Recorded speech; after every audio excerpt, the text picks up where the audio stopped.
l'idée de créer une entreprise, c'est venu du fait qu'ici au Congo, nous louons les services des autres et nous-mêmes, nous ne produisons pas de services. Donc, un jour, j'étais, comme tout jeune, à la recherche d'emploi et je suis venu tomber sur une citation qui me disait que l'emploi que tu cherches, si tu n'arrives pas à le trouver, crée-le. Qu'il ne fallait pas seulement chercher l'emploi, mais il fallait créer l'emploi que je cherchais. D'où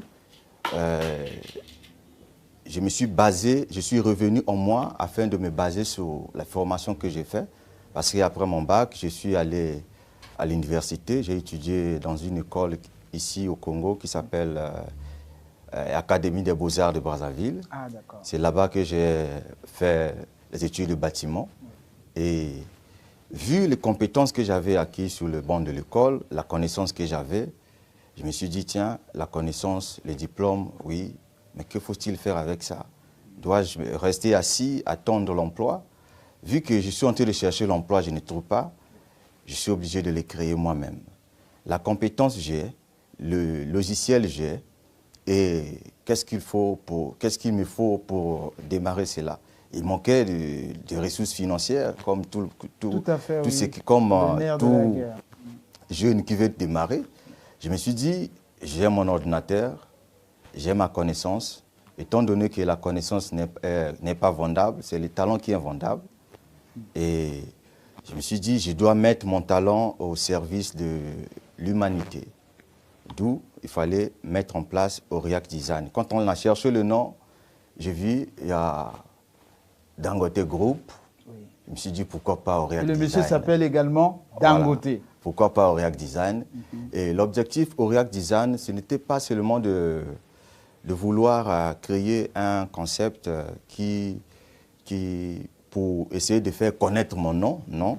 C'était juste pour essayer je voyais cette partie fiabilité. La partie fiabilité. Plus il y a mon nom, plus je donnerai le meilleur de moi pour produire des bons résultats. D'où le nom Aurillac Design. Et dans l'établissement de la structure, j'ai commencé dans ma chambre, j'ai fait mes plans, j'ai fait les plans, ainsi de suite, et j'ai eu l'initiative aussi de créer une page Facebook. Quand je fais le plan, je publie sur Facebook, je publie sur Facebook, je publie sur Facebook, et du coup, des gens ont commencé à appeler par-ci, par-là, de gauche à droite. Oui, j'ai vu ceci sur Facebook, est-ce que vous pouvez me faire un plan? J'ai dit oui, il n'y a pas de souci, je peux vous faire un plan. Et quand la personne vient vers nous et j'essaie d'établir un plan, quand il va, il dit waouh, ça se ressemble à un plan chinois, ça.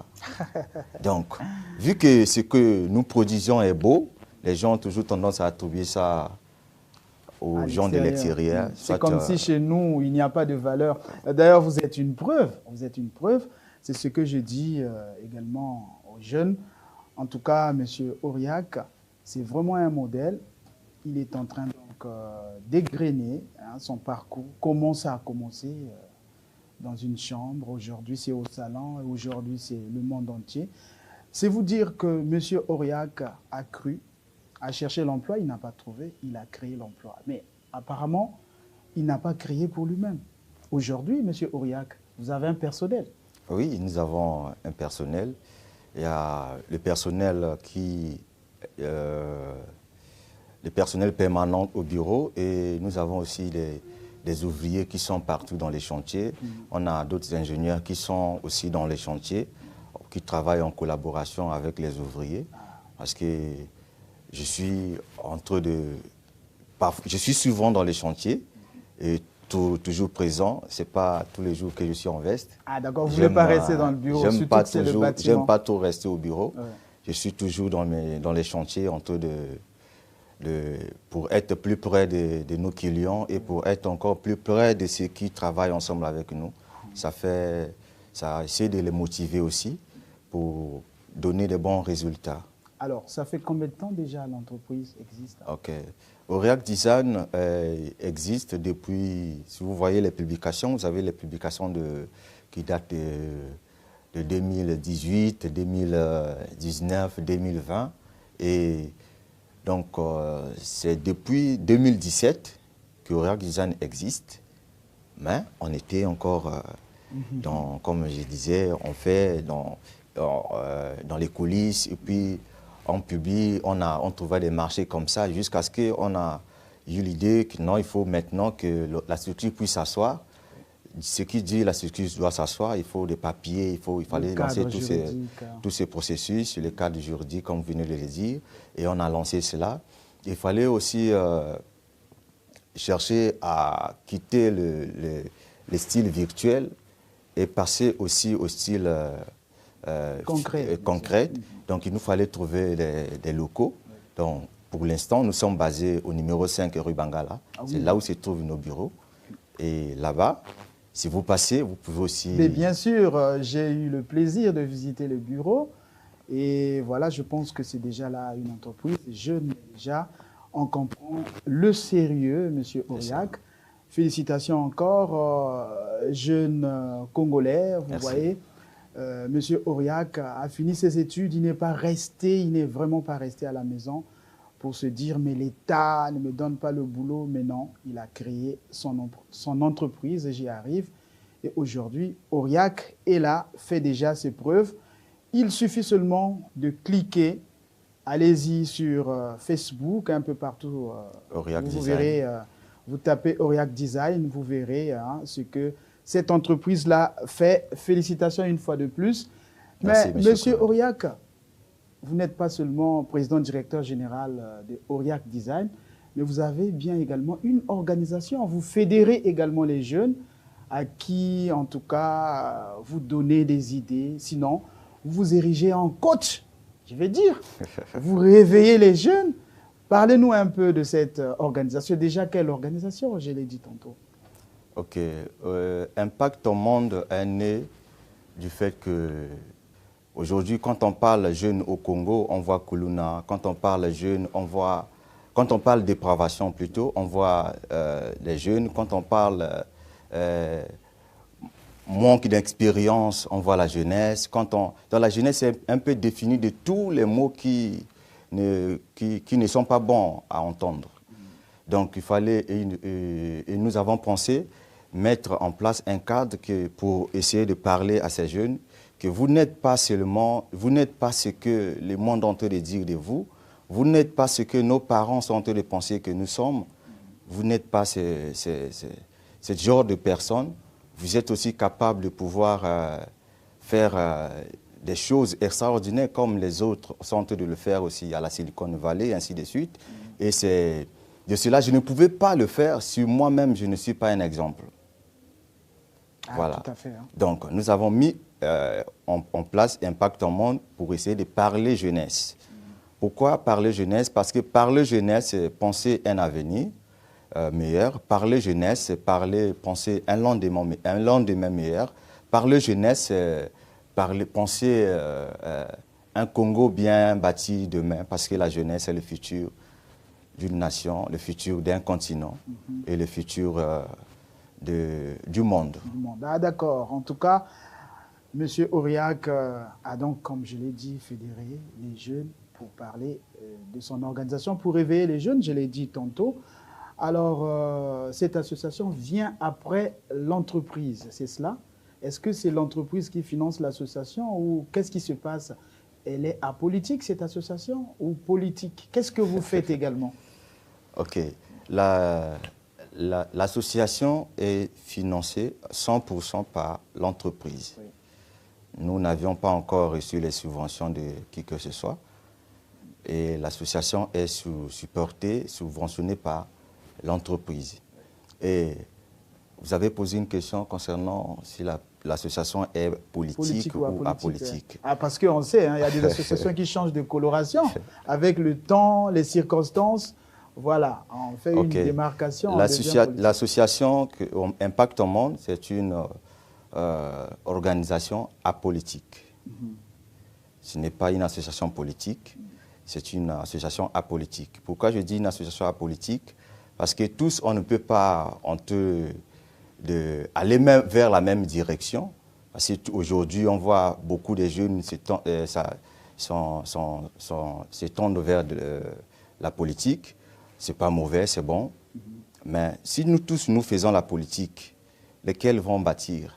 Ah, d'accord. Si nous tous, nous faisons la politique, lesquels vont nous nourrir? Donc on doit subir la politique? On ne doit pas subir la politique. Tout ce que nous faisons aussi est politique. Ah, d'accord. Le journalisme aussi est politique. Ah bon? L'entrepreneuriat est politique. Donc, dans l'entrepreneuriat est politique parce que dans chaque entreprise a sa politique. Ah, d'accord. Donc, la politique en soi, elle n'est pas mauvaise, la politique. Mais sauf qu'il n'y a jamais eu de voie politique pour bâtir une nation. Donc, chaque nation est développée et érigée en fonction de la productivité de chaque individu. Tout à fait. Donc, on ne peut pas avoir une nation développée avec des citoyens qui sont seulement politiques et des citoyens qui sont improductifs. Non. C'est de la productivité de chaque individu qu'une nation se développe. Nous avons préféré être dans la partie productive que de suivre la partie politique.